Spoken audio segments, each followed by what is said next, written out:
Hi, everyone who's coming in. I hope you can hear me. I'm just admitting everyone into the meeting. If you can hear me, just give me a thumbs up.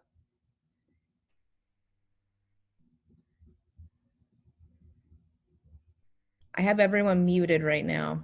Perfect, good. I'll give everyone about 2 more minutes.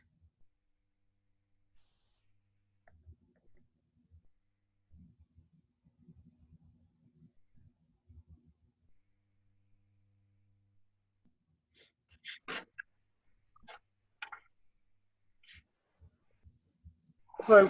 Hi, how are you? Good. How are you doing? Good, thank you. All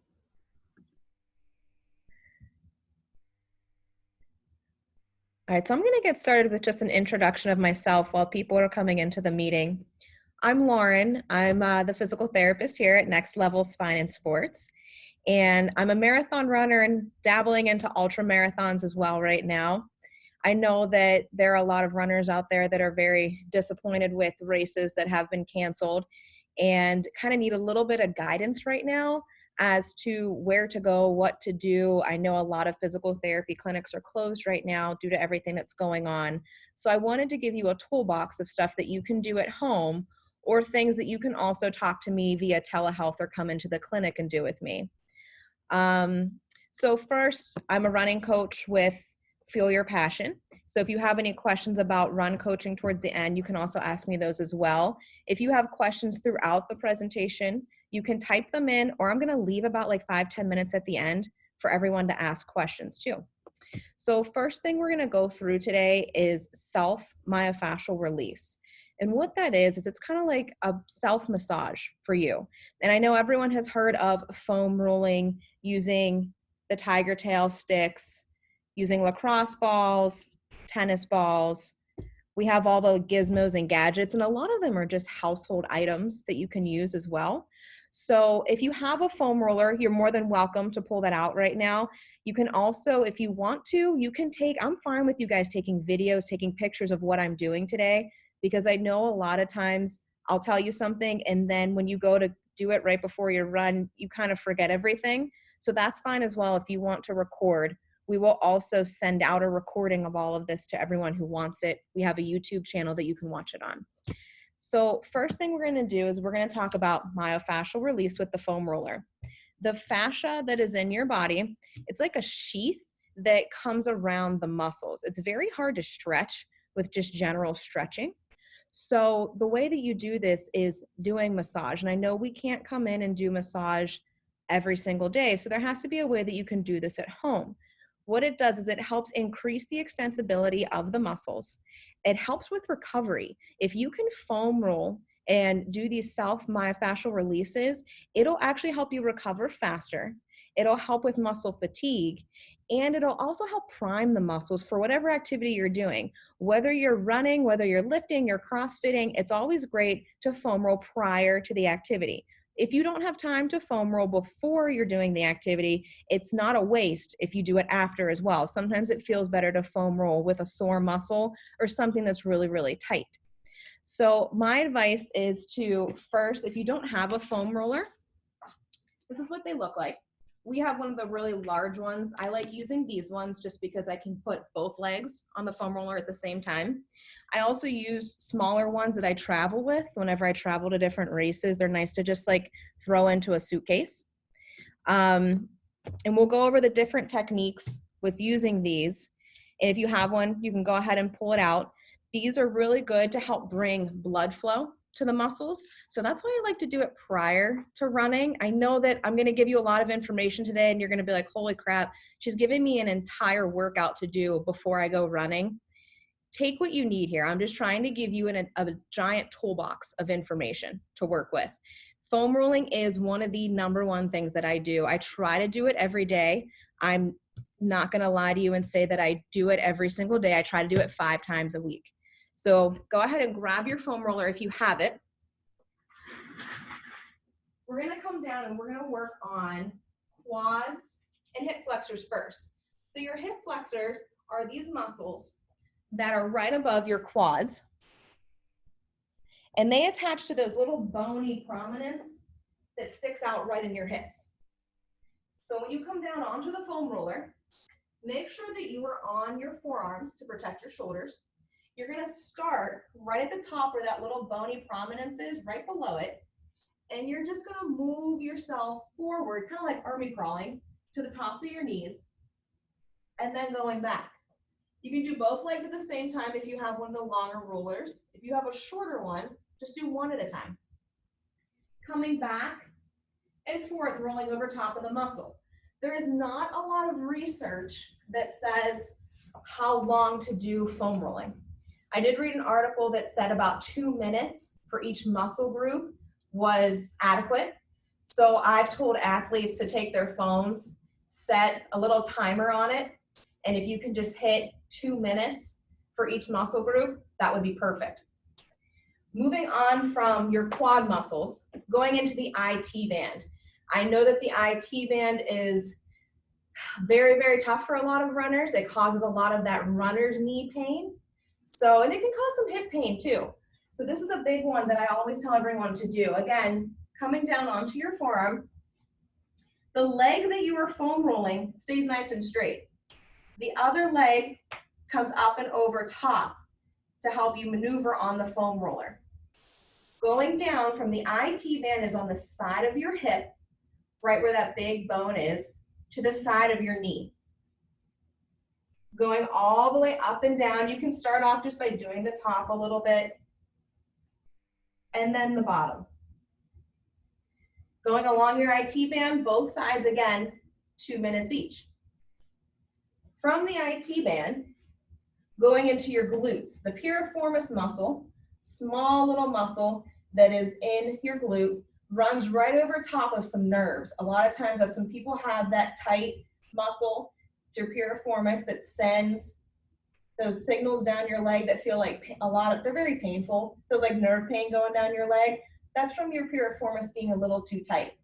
So in order to massage your piriformis, if you're going onto the left glute, you're gonna cross left over right, lean onto the left glute, and really just roll right over top of the glute muscle, back and forth. And I don't know if I would do this one for 2 minutes, maybe 2 minutes for both sides, rolling back and forth. If it's a little too much, you can do both at the same time to take some of your weight off the glute. And then just going over to the right one, switching legs. And then from here, going into hamstrings, walking back onto your hands and going right from the bottom of your glute to the top of your knee. Back and forth. And if it's not enough pressure, take one leg over the other and do one hamstring at a time. And again, 2 minutes on each of those. And then coming into the calves, which are usually very, very sensitive.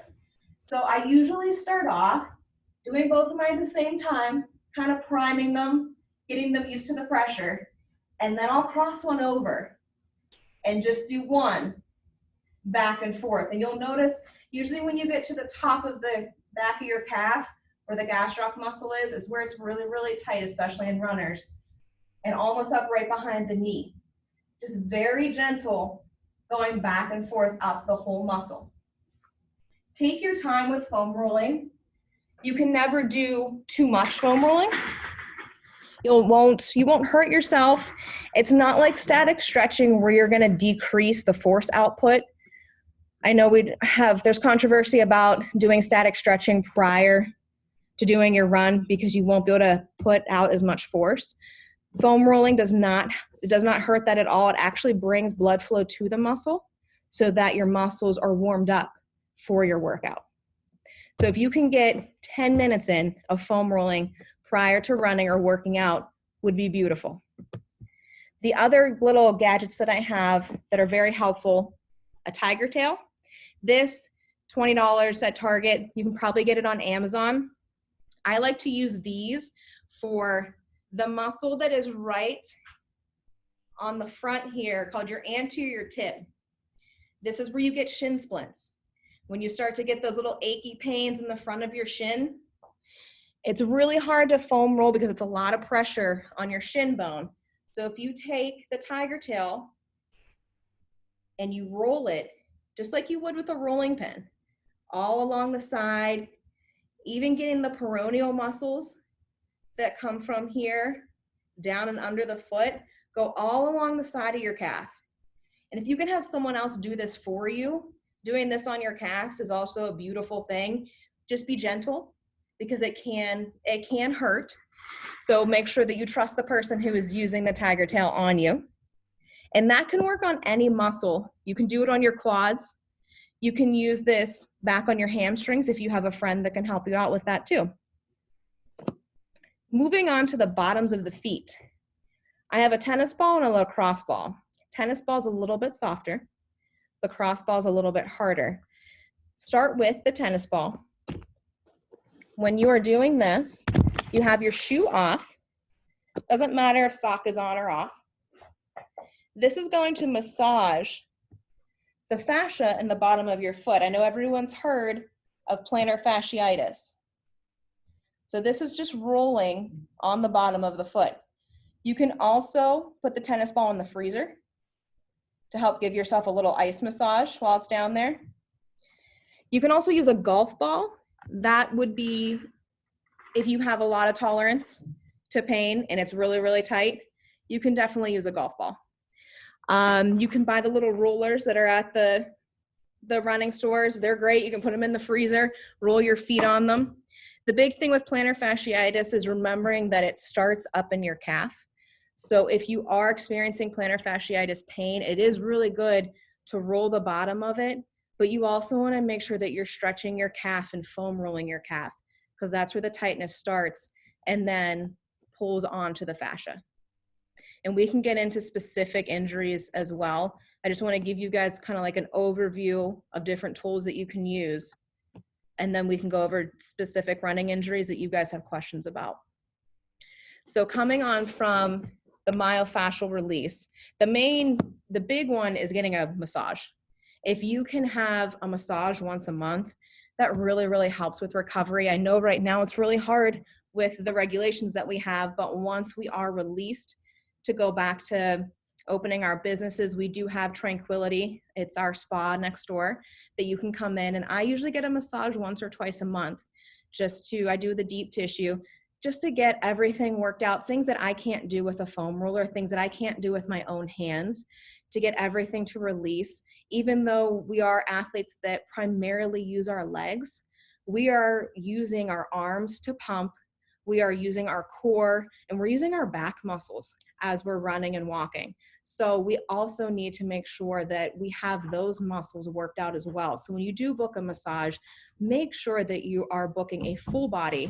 And if you need to really focus on the lower body, maybe do 90 minutes and have them focus on a full hour of lower body and then the 30 minutes of the upper body as well, because everything connects. And you know that you have felt that low back pain in your low back after a long run because you have tight muscles back there.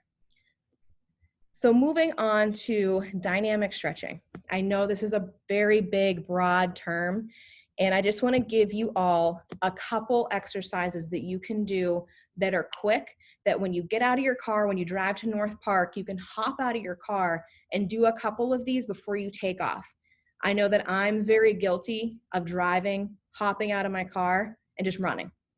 And that's because of today's day and age. We don't have a lot of time, so our run takes priority. And if you have an hour, you're going out for the hour run. I'm going to try to give you guys some muscle activations and dynamic stretches that only take 5-6 minutes that you can fit in right before you go for your run. And it's minimal amount of equipment too. So the dynamic stretches, you really don't need anything. And if you want to pull your phone out or take notes right now, that's totally fine. The first one is just general leg swings. So if you can find a fence anywhere where you go running, hold on to the side of the fence, start by crossing your leg in front of you, and just start with little swings, just little tiny ones. And then as your muscles warm up, take them in to bigger, longer swings. You can also go into backward swings, again, priming the glutes. So you can swing forward and then back. Just being careful not to arch your back when you're doing these. Back stays up nice and straight, leg comes forward, and it's just a little swing. You're not trying to kick the person behind you.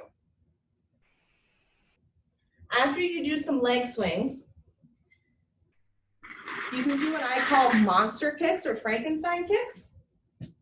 These are for your hamstrings. Arms are going to be straight out in front. Knees are straight, but you want to have a slight bend because we never want to lock our joints out. Toes point up to the sky. Just kicking the leg straight up and stretching the hamstrings. I do about 10 to 12 on each leg. After you do your monster kicks, do something for your quads. You're going to catch a hold of the top of your foot, reach, give a little squeeze, touching your heel to your butt, and then step. Again, just 10 to 12 on each side.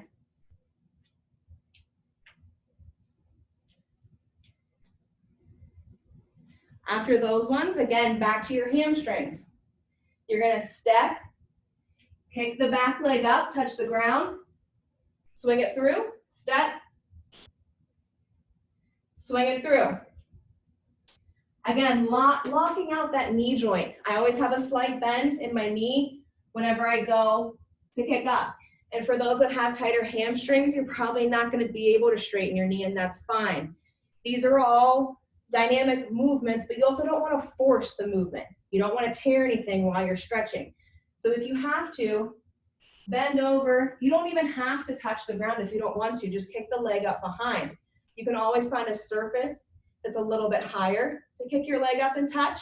And you also don't have to kick your leg up that high. They can be little mini ones, whatever gives you that little bit of stretch in the back of the hamstring.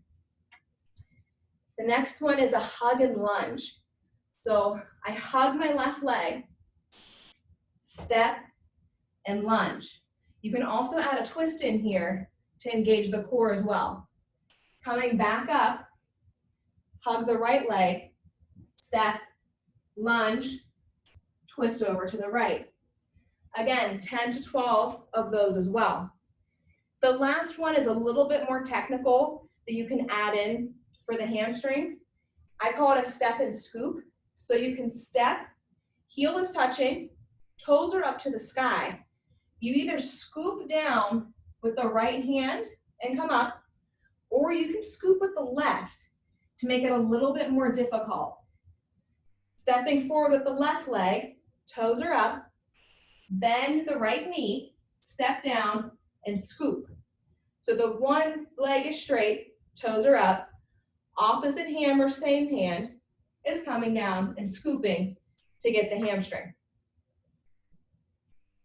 Those are my 5 dynamic stretches that I always do before every run, and it maybe takes me 3 to 4 minutes to get them done in the parking lot before I run. If you don't have an area to do these, then you can always do them in the house. If you only have like a 5-10 minute drive, it's okay. The muscles will stay stretched out by the time you get there. Especially before a race, a lot of people ask me like, well, where the heck am I going to do these when I'm in a corral full of people and I don't have room? You can do them in the hotel room. You can do them on the side street before you hop in the corral. It's fine. They will stay stretched out. I know a lot of times we're stuck in those corrals for hours, and the muscles, and it's cold weather, the muscles get tight, they get tense. So if you can even walk around and do some butt kicks or high knees if you can in the corrals, just to keep everything pumping, the blood flowing, the muscles nice and stretched. So the last thing we're gonna go over that I'm gonna feed you guys today is muscle activation. It's extremely, extremely important to activate your muscles prior to going for a run or working out. A lot of times, especially right now, we're sitting all day and working, and then we want to go for a run. Our glutes fall asleep and don't turn on during our run until about 2 or 3 miles in. If you're only going for a 4-mile run, or maybe running a 5K, the glutes didn't even really turn on yet. So you're overusing quads and hamstrings. That's where we see a lot of the runner's knee pain. because we're so quad dominant that we don't even get to use the biggest muscle in our body, which is the glutes. So I'm going to give you a couple of these. You can take and pick what you want to use. I don't do all of them at the same time, but the only equipment that I use is I have these glute bands. Again, you can find these on Amazon. They're just looped bands. They're all different resistances. So finding a resistance is also, it's not challenging, but you kind of like get stronger as you keep using them. So you want to have a couple different colors on hand. So I typically use black, which is the strongest one, and blue.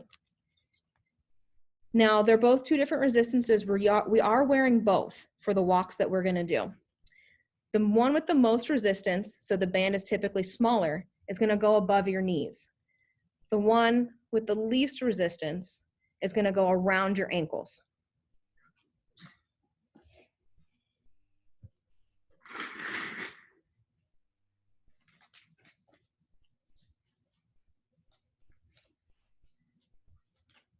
Once you have both bands on, the first one I like to do is standing clamshells.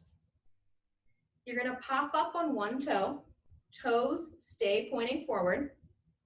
The knee is going to go out to the side. So the hip is externally rotating. You want to keep the toes pointed forward. Don't let them squash a bug because you're just rotating your ankle. You want all the rotation to come from your hip. I do 12 of these on each side.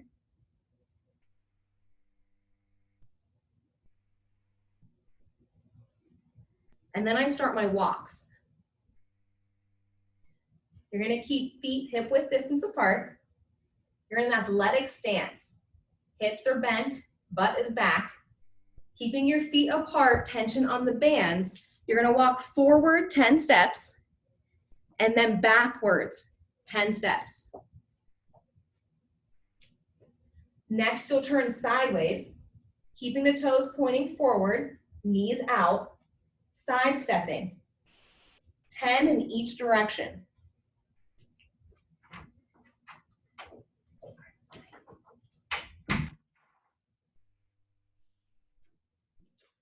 The fourth one you'll do is a diagonal step tap.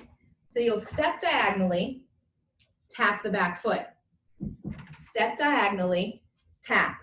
Again, 10 forward, 10 backwards.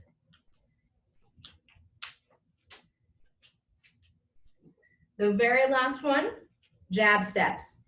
Standing with feet hip width distance apart, tapping out to the side real quick, 10 on each side. At this point, if the resistance in your bands is correct, if it's giving you enough resistance, you should feel some firing in your glutes. It is going to burn, and that's fine. That just means that you're turning the muscles on. Two more that I do on the floor. I took my bottom band off. I just have my top band on. I know most people have done clamshells before, coming up onto the forearm, keeping your feet glued together and lifting the top leg, opening up. I do 2 sets of 12 on each side, working up to 3 sets of 10. And again, to do the other side, you would just switch onto the opposite hip. Another one is glute stars, which is a little bit more powerful. Staying onto the forearm, you release the feet, lift the knee and the foot in line with each other, and come back down. Again, 2 sets of 10, 2 sets of 12 is fine on each side. That one's gonna give you a little bit more of a glute activation, more strength. Next, we have to activate the core muscles. A regular general plank on their forearms is perfectly fine. Forearms down, feet hip width distance apart, and pushing the heels to the back of the room. Try to do 3 of them, holding for about 20 to 30 seconds. Again, you can drop the knees down to modify, but we need to also turn our core muscles on before we start to run. I know that was a lot of information in 26 minutes. Does anybody have any questions? You can unmute yourself, or you can also type it in and I can answer.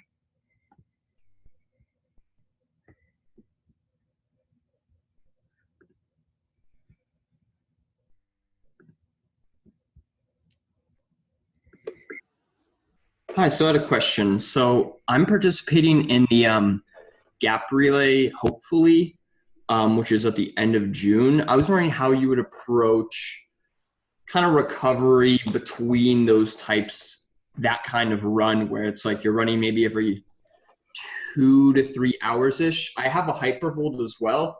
I don't know if that would probably be pretty good to use, but I don't know how you would approach that specifically overall. Like what would you recommend I do immediately after I run and beforehand and stuff like that? Sure. I'm doing the gap relay too, so hopefully I'll get to see you. So I would definitely have the glute bands with you. Those would be what I would do before running.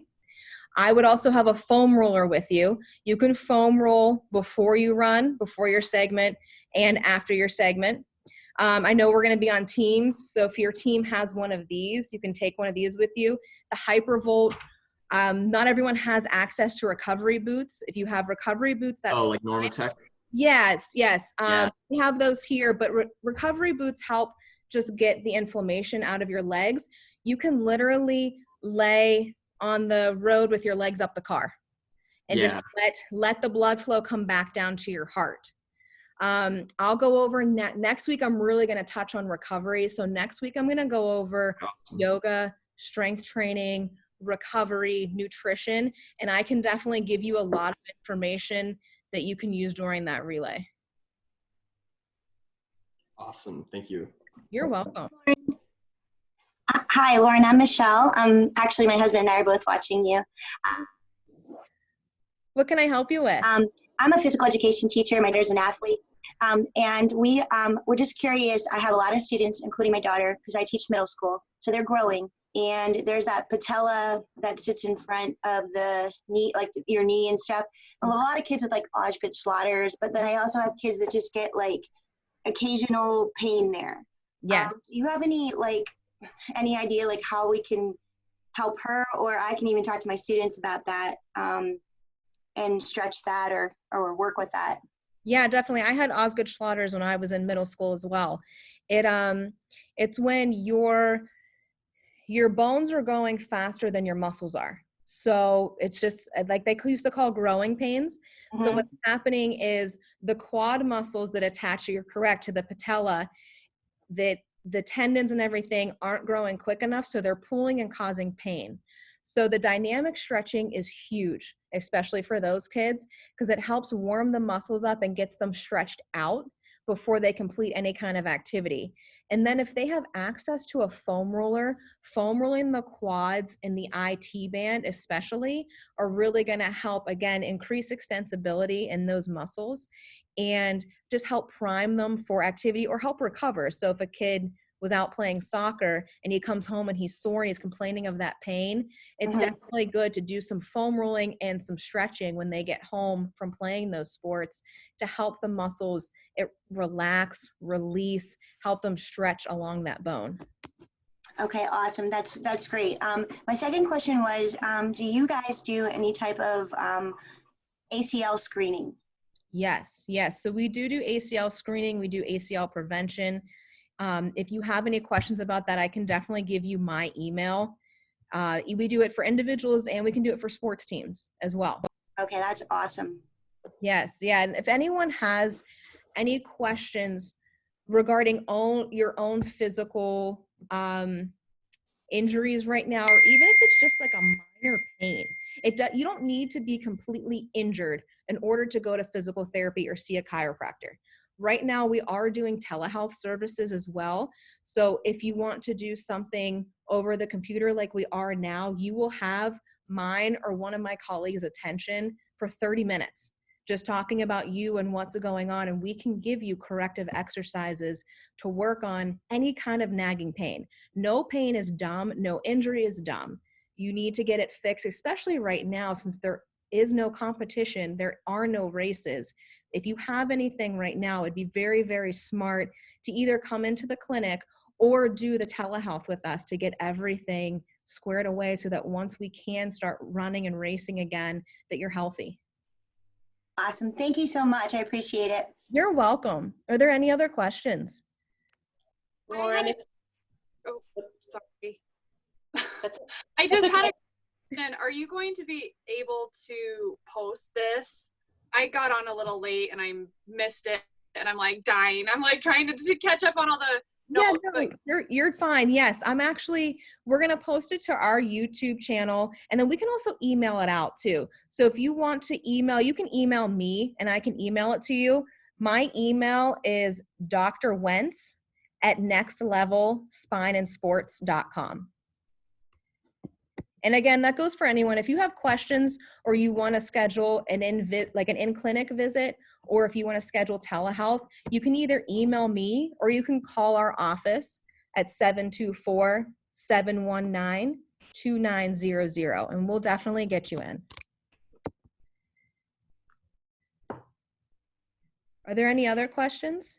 Yes, I just wanted to ask, similarly to the knee pain and the Osgood slaughter, my son gets it more in his ankle and Achilles Okay. area.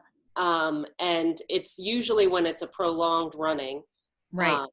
So full basketball games, several basketball games in a row. Right. I'm not sure what to do because when I've looked it up, I've seen that stretching can aggravate it. That rest might be the best. Could you give any advice there? Sure. So a lot of times young kids will get, it's called Seavers.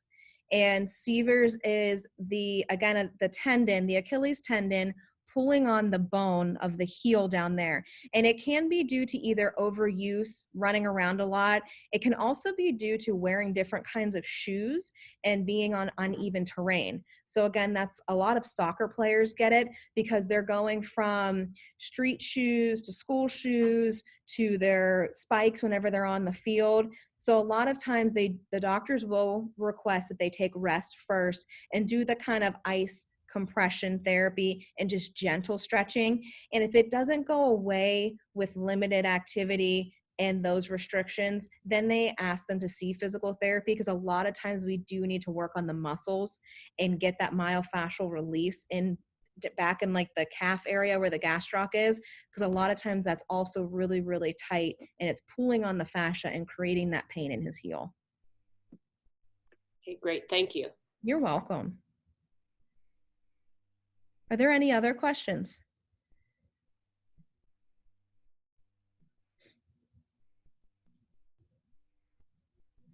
All right, I think everyone is good. So next week, I'm gonna do this again at 4 o'clock.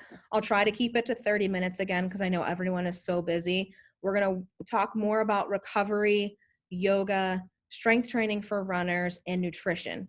So if you want to, same thing, it'll be the same meeting ID, the same password, right at 4 o'clock next week. And if you have any questions between now and then, please feel free to email me. And if you need to make an appointment, you can always call our office. Thanks, everyone. It was nice talking with you. Thank you. Thank you. Thank you. Great job, Lauren. Thank you. Thank you.